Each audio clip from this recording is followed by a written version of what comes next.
Good morning. We hope you are well. This is grade 2 here, and we're here to show you the overview, to show you how we're going to work on e-learning for the next couple of weeks. We're looking at this overview. This will be in your dojo.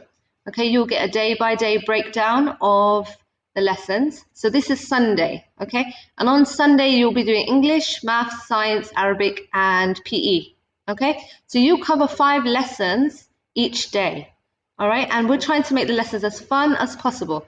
Right, if we look at English, I'll show you quickly the breakdown of it.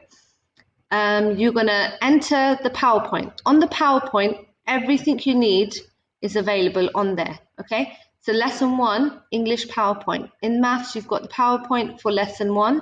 Science, the PowerPoint for lesson 1 as well.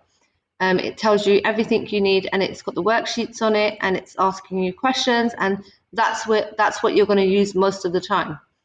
Okay, so it says task 1, I do, we do, and it says watch. So you're going to watch the lesson 1, teacher talks. Now the teacher talks are videos that we've made, grade 2 have made, myself and Miss Christie, we've put together videos that can help and support each lesson. So make sure you watch the teacher talks first before you do anything, because we've just explained and modeled and talked to you through the lesson as to what you need to do, okay?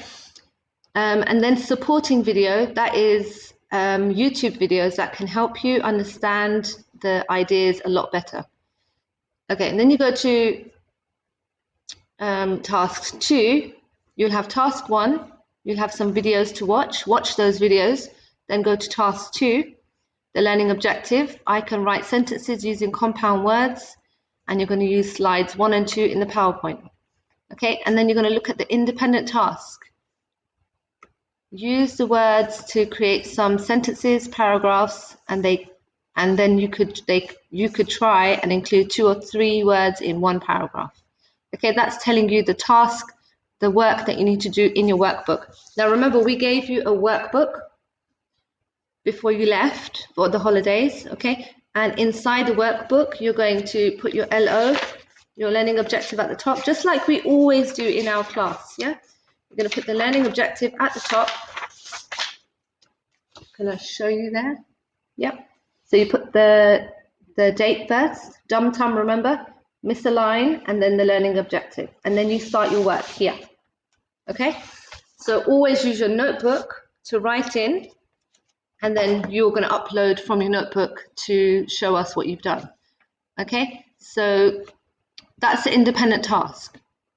Go through task 1, task 2, independent task, task 3, and the challenge. Okay, so that at the end, once you've completed the main work, which is the independent task, you look at the challenge. It says self-assess your work, check over your work using the traffic light on the slide. So every lesson, you need to try and self-assess your work. And most of grade 2 know how to self-assess themselves. You're going to look at, was my work really good? So you're going to use the thumbs up. I did a great job. I think it was really good. I understood the work, so I'm going to give myself a green smiley face. You could use orange if it was a little bit hard. I didn't quite get it yet. Need a bit more practice. And you're going to do the middle thumb with a straight face, okay? And then you could use red, be very honest, and you could say, I didn't really understand this. This was too hard. I need more practice or more explanation. You could message us if you feel that you didn't understand this work. We can message you back and help you along again, yeah, to make sure you understand. All right, so that's a self-assessment. You need to try and use that, and that will be on English, Math, Science. That will be on most of the slides for you to understand how you did. This bit here is Classdojo. This tells you to upload, okay? So at the end of each lesson, we will ask you to upload your work. End of the lesson, check, upload onto Dojo. There's a support video here, and that tells you how to upload your video. But on your, if you go to a Dojo, on your screen, oh, can you see that? At the bottom of your screen, you have a portfolio here. Okay, you just press add and you take a picture of your notebook